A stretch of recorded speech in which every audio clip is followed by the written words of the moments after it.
नमस्कार दोस्तों, नवरात्रि का पावन त्योहार प्रारंभ हो चुका है। दोस्तों, नवरात्रों का ये पावन त्योहार 9 दिनों तक मनाया जाता है। इन 9 दिनों में माँ दुर्गा के 9 अलग अलग स्वरूपों की पूजा की जाती है। नवरात्रि के पहले दिन माँ दुर्गा के शैलपुत्री स्वरूप की पूजा की जाती है।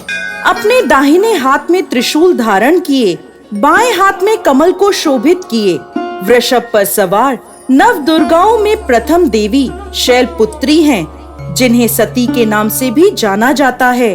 माता शैलपुत्री की कथा के अनुसार एक बार प्रजापति दक्ष ने एक बहुत बड़े यज्ञ का आयोजन किया। इस यज्ञ में उन्होंने सभी देवताओं को अपना अपना योग्य भाग प्राप्त करने के लिए आमंत्रित किया, परंतु उन्होंने भोलेनाथ को निमंत्रण नहीं भेजा। जब माता सती को यह ज्ञात हुआ कि उनके पिता एक अत्यंत विशाल यज्ञ का अनुष्ठान कर रहे हैं, तब उनका मन वहां जाने के लिए बेचैन हुआ।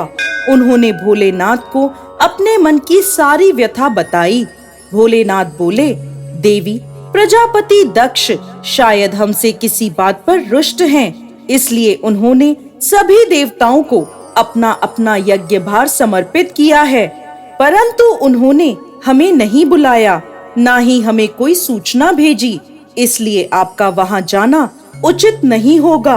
भोलेनाथ की यह बात सुनकर माता सती का मन शांत नहीं हुआ। पिता के द्वारा किए गए यज्ञ में सम्मिलित होने और अपनी माता और बहनों से मिलने की उनकी इच्छा और प्रबल होती जा रही थी। माता के आग्रह करने पर भोलेनाथ ने माता सती को वहां जाने की आज्ञा दे दी। पिता के घर जाकर माता सती ने देखा कि कोई भी उनसे प्रेम और आदर पूर्वक बात नहीं कर रहा। केवल उनकी माता ने उन्हें स्नेह से गले लगाया। बहनों की बातों में व्यंग और उपहास था। अपने परिजनों के इस व्यवहार से माता सती के मन को बहुत दुख पहुंचा। ये सब देखकर उनका हृदय शोक, ग्लानि और क्रोध से संतप्त हो उठा। वह सोचने लगी, भोलेनाथ की बात ना मानकर यहाँ आकर मैंने बहुत बड़ी गलती करी है। वह अपने पति के इस अपमान को सहन ना कर सकी और उन्होंने अपने उस स्वरूप को वहीं योगाग्नि से जलाकर भस्म कर दिया।